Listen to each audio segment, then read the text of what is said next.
Hello, everybody. Welcome to Galaxy Brains, where that is not the final four. It is you giving the final four digits of your social security number to that kind IRS agent on the phone as you explain that the $10,000 in bets you placed on offshore Bahamas on Alabama to reach the national title game were actually perfectly legal, Denny.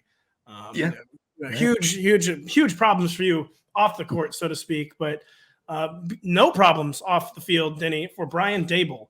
No. Giants co-owner John Mara said right now he is Bono walking around New York City, but it doesn't take long to go from Bono to Bozo. He then laughed at his own joke for 5.5 minutes. Right, as you do. And we talked about, before the show, that's how you know the joke is good, if you laugh at it yourself. Exactly. And obviously John Mara found a joke that really tickled him. And you know what? Look, we looked into this a lot before the show to drill down on is John Mara's statement actually fact? It is. It's true. And if you just change the one letter, we looked analytically, it is. You can go from Bono to Bozo. I mean, this is what we're saying is John Mara was correct. He was correct, and also just correct. I mean, Bono himself is living proof, Denny. Am I right? Dad joke season. Bono became a bozo when he installed malware on all the world's phones to promote U2's 19th best album. I think you're being generous. I think that's a little bit generous, but yeah. Dig a little further into this comment, and is it a not so veiled, I don't know, threat warning against Brian Daboll? That, okay, you're living high right now, but things could collapse in a hurry. Brian Daboll, the best thing to happen to the Giants franchise since, I don't know, the 50s, and all of a sudden we're talking about you're going to go from Bono to Bozo. So I don't really know what's happening there when you look at the subtext of the comment. Yeah, I think Mara thinks it's like a little bit of stolen valor. Like, listen, there's one emotion around this franchise, and that is me screwing it up, not you making it good. Right. He ascribes to all attention is good attention. He wants to be a guy at the middle of it all, screwing it up, and he feels very, very threatened by Brian Daboll somehow making the playoffs with Daniel Jones, which is why, of course, John Mara signed off on giving Daniel Jones $160 million to make sure it doesn't happen again. That's right. Yeah, and so you have to respect that. I will say, at Galaxy Brains, we appreciate a good joke, especially a good dad joke like that, and we want to compliment John Mara's comedy writers who are behind the scenes. Just grinding out for hours and hours and hours in a dark office, a little tiny reserve office in the John Mara complex, and they came up with a good one here, and you also have to respect that. The John Mara salt mines, where he has 20 comedy writers working at all times, and that was the first good joke they ever came up with. But anyway, go from Galaxy Brains to Empty Brains, where Andy Reid at the owners' meetings this week literally could not remember who Jordan Love was. He had no idea who Jordan Love, the new starting quarterback of the Green Bay Packers, was, even though Jordan Love famously started a game at Arrowhead Stadium 2 years ago where they sat his mother in row 689. Also very, very famously captured by the Fox television cameras where you could hear them in the truck. Like, we don't have a lens that zooms that far. Technology won't let us do it. No, science won't let us. They barely knew who Jordan Love was. The exact quote from Andy Reid when asked about Jordan Love for some unknown reason, the team in another conference that I'm assuming they're not playing this year, he said, I'm trying to remember Jordan Love. And then after someone jogged his memory, he said, from what I remember, I thought he was good. Yeah, right. I'm sure he really had no idea there. What does this mean for Reid? What does this mean for Jordan Love? I think it's a Chiefs thing, and I think the Chiefs maybe are extremely insular because, just today, Thursday, there's a clip of Travis Kelce on a podcast with Jason Kelce. I think they do 14 to 18 podcasts per week.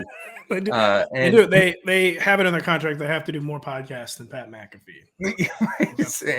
and so on one of those 14 to 18, they had Travis Kelce try to identify the 32 NFL coaches in a picture taken at the recent NFL owners meetings. And Travis Kelce got about half. And some of them, he said, basically, I don't know who the F that is. Including guys, who have been around a little while, like Kevin Stefanski, been there for 3 years in Cleveland. Who almost beat the Chiefs in the divisional round. He had no idea. He struggled on some really obvious ones. He looked at Arthur Smith and he just skipped past him. Fair. Yeah, he does have a rather bland persona. Maybe this is a formula that other NFL teams need to adopt. Andy Reid has no idea who plays for other teams. Travis Kelce has no idea who coaches other teams. Maybe you need to be super insular and focus on your own stuff rather than worry about what's going on the outside world. Maybe this is the key. Well, it works until you get another job like Sean Payton, and the only players you can remember are former Saints. Like, here, is still in the league. Can we call him up? Like Sean, he's 45. What about Devery Henderson? He was very fast. I bet that aged well. Yeah, Sean. Yeah, he runs a VC fund, and I can't think of a funny enough country. Yeah, right.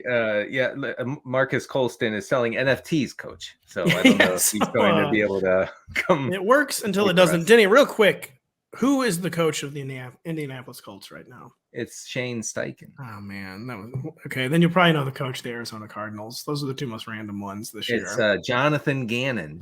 Jonathan, don't call me Rich Gannon. That's so, then we'll throw it back to the Rich Gannon years. Denny, for opening day MLB, even though he professes to not like baseball, curious, is wearing a 2003 Marlins jersey. This is a true story. Who was the manager of the 2003 Marlins, Denny? Oh, I think I know this. You know it? I think I know. It was Jim Leland. No, he was the 97 manager. So you were half right, or he was a mercenary for one of the Marlins World Series titles. It was Trader Jack McKeon, his nickname. He was 73. He was hired mid-season, and I believe still the oldest manager to ever win the World Series. And they brought him back a few years later, and he was like 80, and it didn't go as well. He was very old. I remember saying, "Who is this guy?" Yeah, they were. I remember actually in 2003. This is a long time. It's 20 years ago. Unbelievable. That's illegal to say that. They were talking about this guy coaching in like the 60s. So you had me thinking on baseball. Do you remember what Jim Leland was known for? His personality quirk, didn't he? No. It was smoking hundreds of Marlboro Lights in the tunnel every game. Not a joke. He was the last smoking manager. We need to bring our smoking players and managers back. Lynn Dawson, Jim Leland. We need more smoking. All trends are cyclical, including giving yourself lung cancer. I think that this will come back. It's true. Kenny Pickett is just smoking next year on the Steelers sideline. He decided he needs to rebrand. No one thinks he has any edge.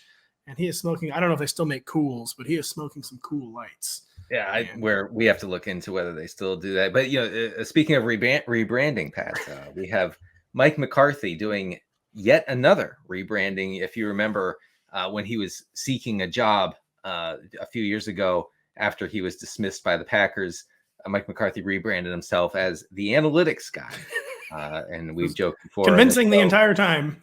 That what that means is he got a PFF subscription, not the full subscription, but the no, he got the full, but he never used it, but he did share it with 3 people. Right. And he studied the analytics, and that's why the Cowboys are so analytically inclined. Anyway, here's the thing with Mike McCarthy now. He has to work, Pat. And because he's fired offensive coordinator Kellen Moore, and it seems like he's come to a troubling realization. And he said this recently. This is a quote from Mike McCarthy. He says, quote, "You forget how much time you put into it. And I'm not just talking about mentally. I mean, you're in the shower, riding to work. It's constant. You have the conversations, you're going through the cut-ups, and we're discussing how does this concept work? Take this concept out, put this concept in, and when you're going to call that. So that's what's going on constantly. So what we have here is a coach who is talking about working. And he said that this is no one wants to work anymore. This is brand new for Mike McCarthy. So we have to keep him in our thoughts as he goes into 2023 as an actually working head coach. Designing slants in the shower. He's like, what if we add another slant to the playbook? As ex-Packers fans have PTSD of the McCarthy years, as I say that. He's installing yet another slant, and he's doing it in the shower because he can't wait. But, Mike McCarthy, basically, people think NFL coaches do a lot. Most of them do, but Mike McCarthy just spent the past 3 years just kind of usually scowling on the sideline and curling up the Waffle House menu he claimed was his play sheet. I've never seen anything that shape other than the Waffle House menu. Like, why is his play sheet shaped like that? There's no way that is actual football plays. It's so big, Mike. Can't you remember some of this? Do you have to have all of it? You gotta remember. You gotta have some memorization skills after 40 years in the NFL. Right. Can you memorize a little bit of it? Yeah. I mean, mostly Mike McCarthy has spent his time in Dallas on the sideline with the cameras panning in on him as they talk about Sean Payton. That's been mostly it. And we have Kellen Moore gone. So here's what Mike McCarthy has said since Kellen Moore has been gone. He said, okay, I have to work. I have to do stuff now. And the other thing he said was the key to a good offense is keeping the defense rested, which as someone who analyzes the game, I disagree. You know, I mean, I do disagree. It seems like scoring points is more important. Respectfully, I think that defenders sometimes sweating and being out of breath is okay for your team if you're scoring points. And the point of offense shouldn't be to extend drives just for the heck of it. You know, maybe some touchdowns once in a while, Mike, would work for you. Yeah, he was talking like basically like that was vain or like it was decadent to have like too many points, like too many drives. Like sometimes like he would punt on second or third down if that was allowed. I mean, it is allowed, but maybe he'll be a trailblazer. Now he's calling the plays again, and he's no longer Mike McCarthy didn't. I'm gonna make too elaborate of a joke. All I've thought about him during his 3 years in Dallas, when I look at him, is that he looks like he's preparing to play Willie Loman in a revival of Death of a Salesman in a Marfa, Texas art theater house. You know what? That's an intense, complex joke, but I get it, and it is funny. And you're right on. That's exactly who Mike McCarthy is. We wish Cowboys fans the best of luck as Mike McCarthy takes over the team and actually has to work this year. The biggest Willie Loman energy from Andy Reid, the biggest no brain from Andy Reid this week, the biggest galaxy brain of threatening his coach to no longer be good from John Mara. For Denny Carter, I'm Patrick Daugherty. Thank you so much for watching. Come back next week for more brain expansion.